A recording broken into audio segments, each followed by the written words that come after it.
Amazon জঙ্গল পৃথিবীর সবচেয়ে বড় এবং নির্জন এলাকা। এই জঙ্গলের বিশালতাকে কল্পনা করা কঠিন।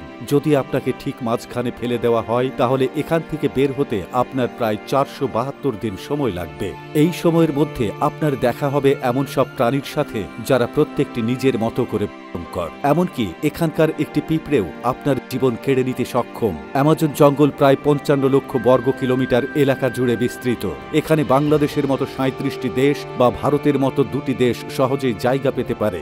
8টি দেশের মধ্যে এই জঙ্গলের বিস্তার রয়েছে। America, Brazil, Peru, Colombia, Bolivia, Venezuela, Ecuador এবং গায়ানায় রয়েছে এর বিস্তৃতি। পৃথিবীর মোট অক্সিজেনের 20% আসে এই জঙ্গল থেকে। এই জঙ্গলকে রেইন ফরেস্ট বলা হয় কারণ বছরে একটি দিনও নেই যেদিন এখানে বৃষ্টি না হয়। জঙ্গল এতটাই ঘন যে সূর্যের আলো মাটিতে পৌঁছাতে প্রায় 10 মিনিট সময় লাগে। এর ফলে দিনের বেলাতেও এখানে প্রায় অন্ধকার থাকে। এখানে 40,000 প্রজাতির গাছপালা, 13,000 প্রজাতির পাখি, 2200 প্রজাতির মাছ, 270 প্রজাতির স্তন্যপায়ী প্রাণী এবং 380 প্রজাতির ভয়ঙ্কর ক্ষুদ্র প্রাণীর বসবাস।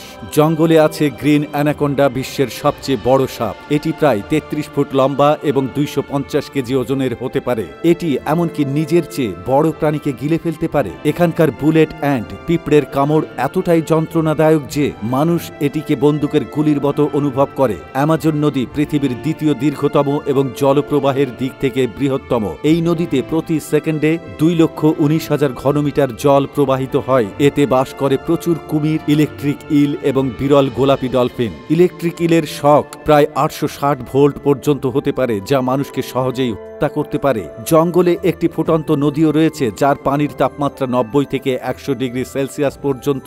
নদীটি একটি দেশ পেরুতে অবস্থিত এবং বিজ্ঞানীরা এখনও এর কারণ খুঁজে পাননি। এছাড়া জঙ্গলে বাস করে 600-রও বেশি আদিবাসী জনগোষ্ঠী, যাদের অনেকেই সভ্য জগতের সাথে পরিচিত নয়। অ্যামাজন শুধু একটি জঙ্গল নয়, এটি এক অপার রহস্য। এর প্রত্যেকটি অংশই প্রকৃতির শক্তি এবং রহস্যময়তার প্রতীক। তাই অ্যামাজন রেইন ফরেস্ট সম্পর্কে জানতে গেলে আমাদের প্রকৃতিকে সম্মান করতে শেখা উচিত। তো বন্ধুরা, ভিডিওটি কেমন লাগলো? ভালো লাগলে লাইক করবেন, শেয়ার করবেন এবং আমাদের সাথেই থাকবেন পরবর্তী ভিডিওটি দেখার জন্য। ধন্যবাদ।